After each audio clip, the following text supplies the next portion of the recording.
If I had one wish, it would be that Ray J would start living in his truth.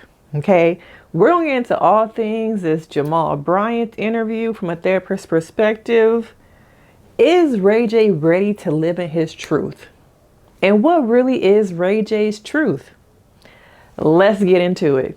Now, looking at this interview, both men come together and it is Men's Mental Health Month.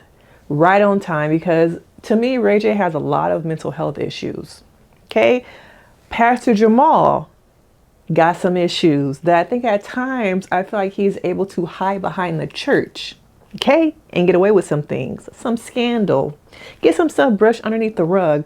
Whereas Ray J has the light shining on him all the time. So I think just as much as you have a man of God here, you have both people who are in the limelight. And just like Pastor Jamal said in this interview, the light shines on you, but it also burns. Okay. But with Ray J, let's focus on him for a minute. Okay. Ray J has been doing a lot of interviews. Okay. There's a part of me that's like, is he trying to get ahead of this Diddy stuff? Eventually his name coming out. Okay. Is it that he's slowly trying to live in his truth? Okay, because I see more and more Ray J, the person, the persona, is not the same as Ray J behind the screen. And I think slowly he's pulling back the layers. But at the same time, who is he? Okay, and in this interview, I think I got a different perspective of him. He was a lot more real, but at the same time, he gonna be Ray J and do what he do, make jokes and things like that. But the interview itself was really good. Okay, I'm gonna need Shannon to take some notes. All right, now let's start from the beginning. Okay, Ray J is in a place where the community of entertainment is being exposed. Okay, like he said in this interview, who can you really trust? Okay, because everybody's being exposed, and Cat Williams said this was going to be a year of reckoning where everybody's going to be exposed. And I think in some ways, Ray J is trying to get ahead. See, Ray J is very calculated, very smart. Jamal said he was somewhat of a genius. I ain't going to take it that far. Okay. But I do feel like he is trying to get ahead before his name probably comes out in some court documents. I think there's also a layer of Ray J being tired of being the Ray J, the persona, versus Ray J behind the scenes. And I feel like there have been little sprinklings of what that truth is. Okay. The truth he's trying to live.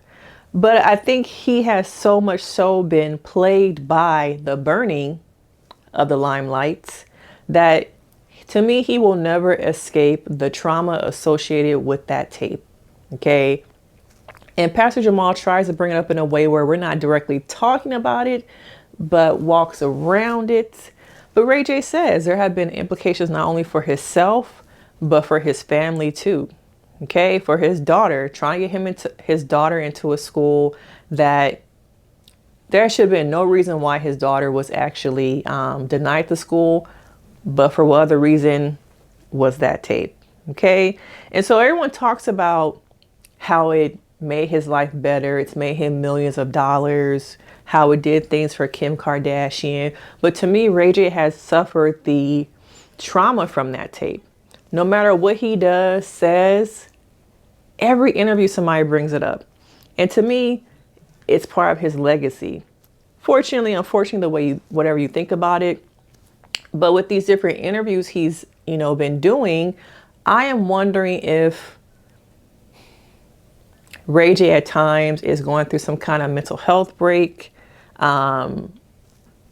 Maybe some manic stuff happening, because in each of these interviews, we have pockets of them. Okay. There'll be some quiet, and then Ray J will pop up and it'll have some stuff happening. And let's talk about him discussing a little bit of that, ideality. Okay. YouTube, I can't say the word, y'all, but Ray J no longer being here. And he talks about different times in his life where he was laying on the roof and he thought about what would happen if I rolled off the roof. I enjoy the transparency, the honesty, because there are a lot of Black men who are experiencing those same thoughts, but we don't talk about them out loud. And it just reminds me of how people going through these different mental health episodes, because I do feel like he has mental health episodes, how that really does impact how you show up and people see you. Now, in this interview, Pastor Jamal really did focus more on Ray J's mental health, the aspects of how all these things affect him, what is really his truth. Didn't get so much caught up in the Ray J antics. And I think Ray J, as he said, thought the interview was going to go one way. But Pastor Jamal started off by talking about the behaviors of Ray J, and how all that stuff has a domino effect. Okay. Who is really Ray J? Do we really know who he is? Is he finally starting to get tired of being the persona? Or is there even time to be that person? Be who is Ray J really? As he gets so much money and people enjoy the manic, the outlandish Ray J. Okay.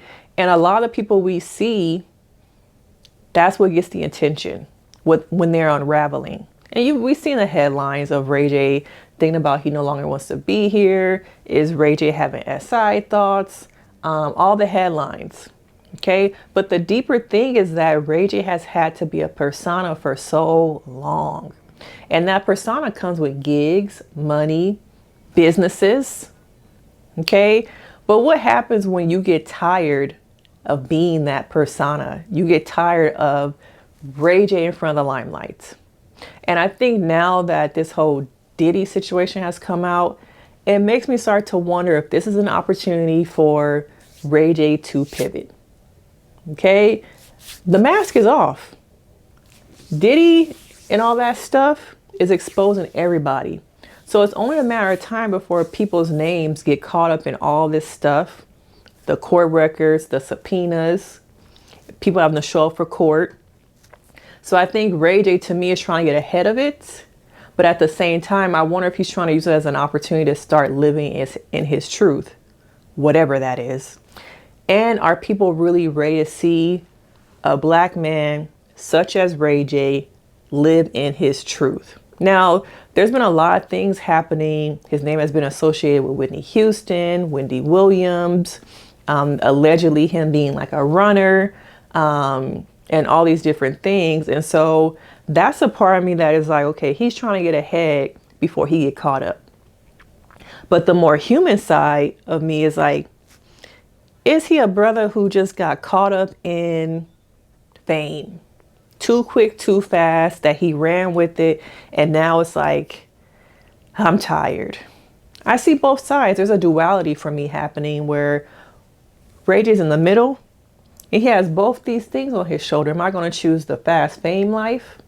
Or am I going to choose this other life that maybe I've been living behind the scenes, that people are not ready for, but maybe I am? And what is the cost of that? Pastor Jamal talks about that. Is it the amount of money? Okay. Would you rather be living in your truth, as he said, butt naked in a courtroom? Is that for you worth it? To be able to be completely at your most vulnerable point, exposed, but to be happy? A lot of people are not living their truth, not living their lives because of what will people think? Is the world ready for me? Is the world going to accept me? Will the checks stop coming?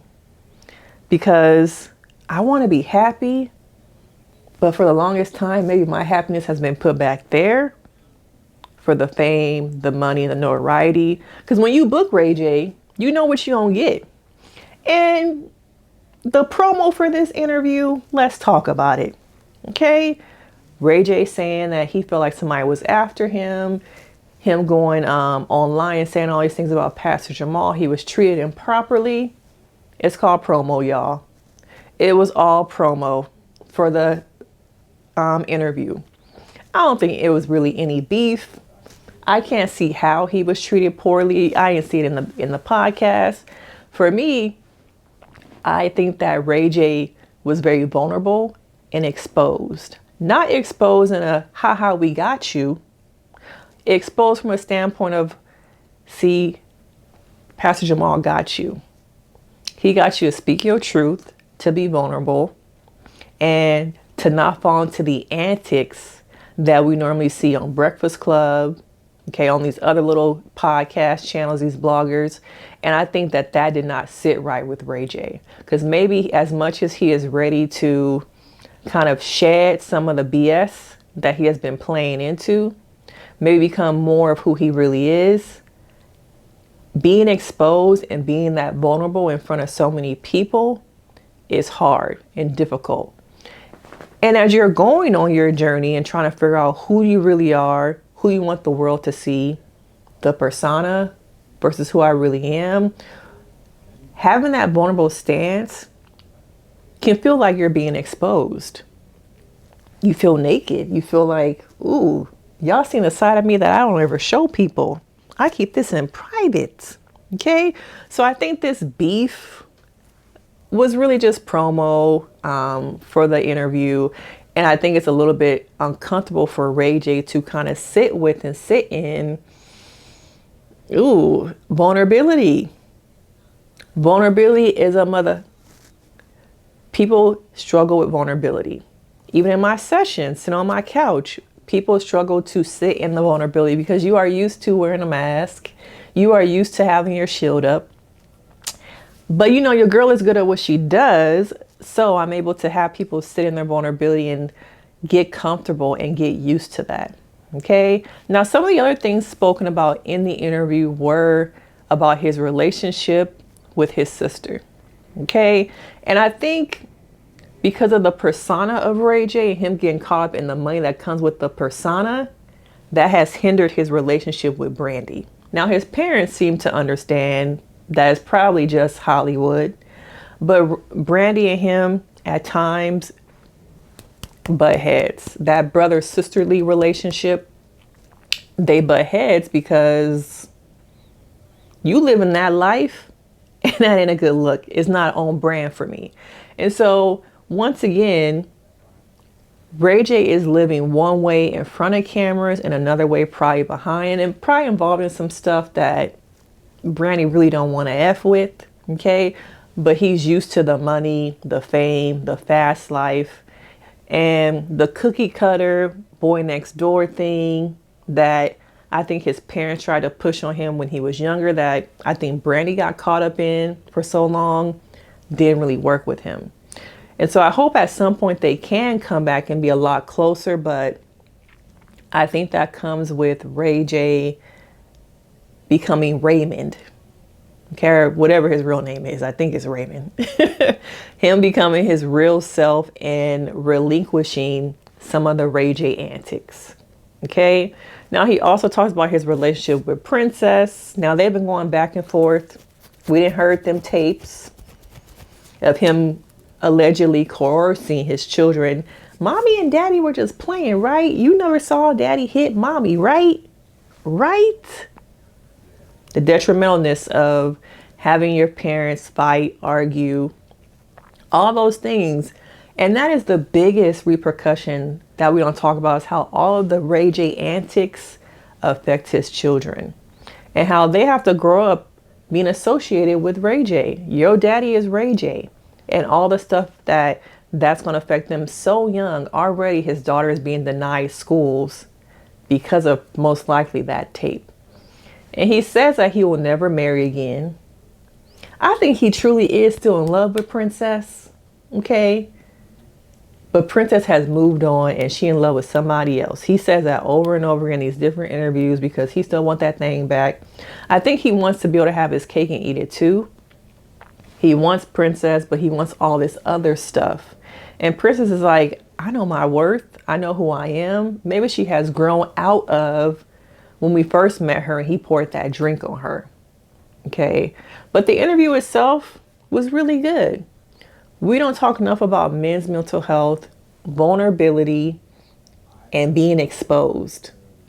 Not from a place of I'm trying to get you, but feeling naked, feeling exposed, lean into vulnerability, being comfortable with being on your healing journey, and talking about men's mindsets around no longer being with us, and how all of the different things that the world pushes on them, being a provider, being strong, okay?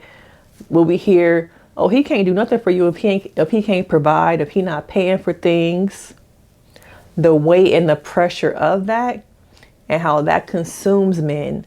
And at times they feel like they don't really have a space to process, to decompress, because they always have to show up as a provider. They always have to show up one way. They can't be multidimensional. And when they do show vulnerability, girl, can you believe that Sean was crying last night? I told him to suck it up and go to work. The weaponization of vulnerability. Okay.